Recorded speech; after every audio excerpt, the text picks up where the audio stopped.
Manęs gan dažnai klausia apie konsteliaciją. Tai aš šiandien pabandysiu įrašyti tokį video, paaiškinantį į daugelį tų klausimų. Būna žmonės manęs klausia, ar aš darau smėlio konsteliacijas. Šiaip tai tokio net termino nėra, bet, ne vienas žmogus klausė, būtent tokioj formuluotėj - smėlio konsteliacija. Dar klausia, ar tai smėlio terapija yra konsteliacija. Šiaip ne. Tai dabar papunkčiui pabandysiu išdėstyti didžiąją dalį tų klausimų, kurie žmonėm rūpi.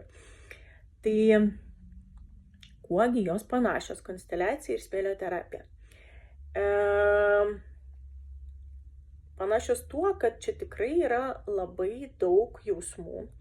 Tai ganėtinai darbas su energetika, su kolektyvinė pasąmonė.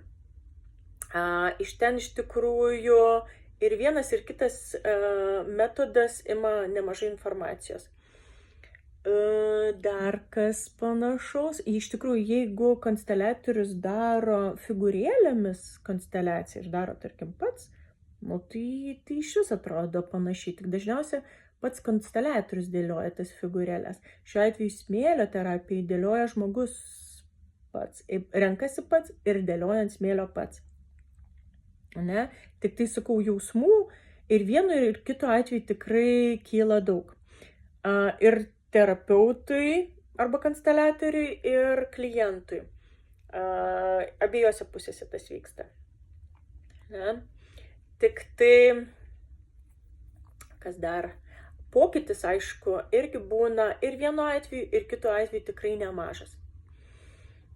Nes tik persistumdo ten gan stipriai energetiniam netgi lygmenyje, kartais net keliom užstrigusiom kartom gali pasikeisti įvykiai į gerą. Aš šiuo atveju galiu pasakoti šitą informaciją dėl to, kad aš pati irgi esu konsteliatorė ir nemažai dariusi ir nemažai dalyvavusi įvairiuose variantuose.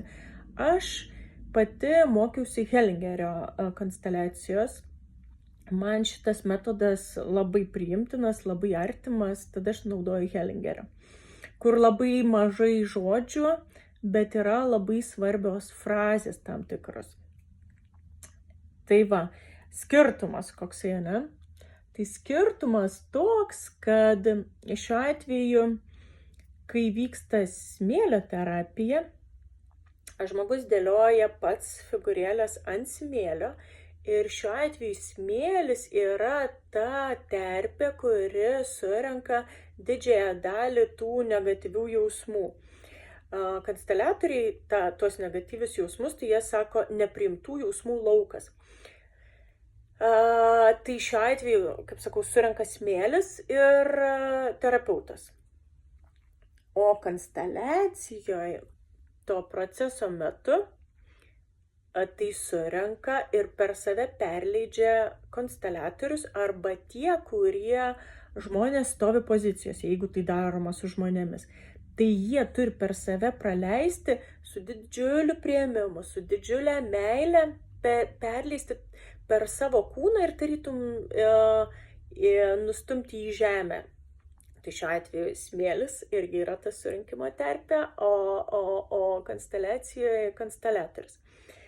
Tai skirtumas, toksai, bet šiuo atveju irgi figūros turi reikšmę, tik tai, kad dėlioja pats klientas smėlio terapijai, o konsteliacijai,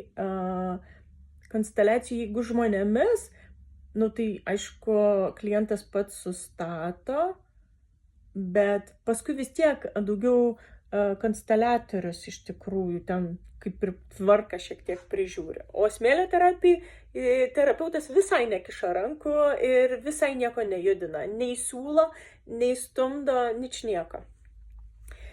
Ir man taip gavosi natūraliai, pradžiai darydavau atskirai ir aš turėdavau tokį atskirą rinkinuką. Konsteliacijos tam procesui sudėlioti, aš pasidėdavau šalia smėlio dėžės, tam tikrų metų, kai jau matydavau, kad yra poreikis,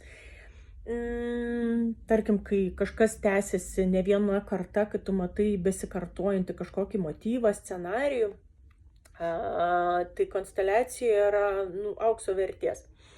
Tai aš statydavau atskirai. Paskui tam tikrų metų pajaučiau, kad aš kodėl nebedarau konsteliacijos, kodėl aš niekam nebepasiūlau. Pasirodo, aš visiškai nejučia įsigudrinau, darydama smėlio terapiją, tam tikrų metų, kai jau ateina poreikis konsteliacijai, aš natūraliai ją ir padarau, tik tai aš imu ir perimu procesą per savo kūną, perleidžiu ir tada vėl toliau vyksta smėlio terapija. Tai čia ypač vyksta, kai darom didelės ilgas tokias smėlio sesijas, kurios trunka maždaug 3 valandas. Tai ten tikrai būna visko. Na va, ir kai padarom konsteliacijos tą procesuką, kur sakau, net klientas dažnai nežino, aš labai greitai pradedu matyti, kad smėlio dėžėj pradeda klientas greitai keisti scenas, išiminėti figūrėlės, pradeda gan greitai ten gerėti. Aišku, ne visuose momentuose konsteliacija padeda. Reikia ir coachingo elementų, ir ten visokių pasakojų terapijos elementų. Tai man labai patinka, kad pagrindas yra smėlio terapija, o konsteliacija kaip elementas. Man patinka, kad klientas pats stato, pats pamato, pats padaro pokytį ir jis tarytum savo vidui pačiam, tarytum net orientyrą parodo, nes kai jis daro pats, jis labiau patiki ir ta transformacija gerokai garantuotesnė, nes kai mato tik konsteliaciją, figūrėlėm ar žmonėmis, dažnas atvejis, kad jie užskaito už kažkokią fantaziją kitų, kažkokį blefą. Dar būna, kad jie dažnai išsigąsta. O čia šiuo atveju jis pats pastato, pats pamato, tai kaip jam nepatikėti, ta prasme, kad tai pakankamai realu ir tai yra viskas apie jį patį. Nes aš net ir patarimų nelabai dalinu, jisai pats viską praktiškai iš savęs savo pačiam ir pasako ir sužino.